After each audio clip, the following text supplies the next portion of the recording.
কী কারণে ডিভোর্স হচ্ছে যশ নুসরাতের, জানা গেল আসল কারণ। বিস্তারিত জানতে ভিডিওটি দেখুন। টলিপাড়ার নতুন চর্চা, ডিসেম্বর মাস থেকেই নাকি এক ছাদের নিচে থাকছেন না এই জুটি। শুধুমাত্র কাজের জন্য একসঙ্গে সময় কাটাচ্ছিলেন, বাকি সময় নাকি আলাদা আলাদাই থাকছেন তারা। ভারতীয় সংবাদ মাধ্যম হিন্দুস্তান টাইমসের এক প্রতিবেদনে বলা হয়েছে, যশের প্রাক্তনকে কেন্দ্র করেই নাকি সব অশান্তির সূত্রপাত। যশ যখন মুম্বাই ছিলেন সেই সময় নাকি তার পিছনে গুপ্তচর লাগিয়েছিলেন নুসরাত, আর সেখান থেকেই সব সন্দেহের শুরু।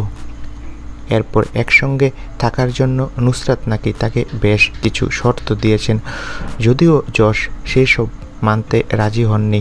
এরপরেই আলাদা হয়ে গেছেন দুজন, থাকছেন না এক ছাদের নিচে। এদিকে ডিসেম্বর মাসেই নাকি যশ তার পুরনো আবাসনে ফিরে গেছেন, অন্যদিকে নুসরাত থাকছেন তার পাম এভিনিউয়ের বাড়িতে।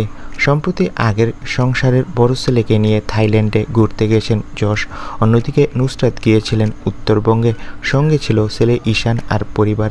তো বন্ধুরা, এই বিষয়টা নিয়ে তোমাদের মন্তব্য কি কমেন্ট বক্সে জানিয়ে দাও। আর টেলিপাড়ার সব লেটেস্ট তারকাদের আপডেট পেতে আমাদের চ্যানেলটি সাবস্ক্রাইব করে রাখো। সকলকে ধন্যবাদ।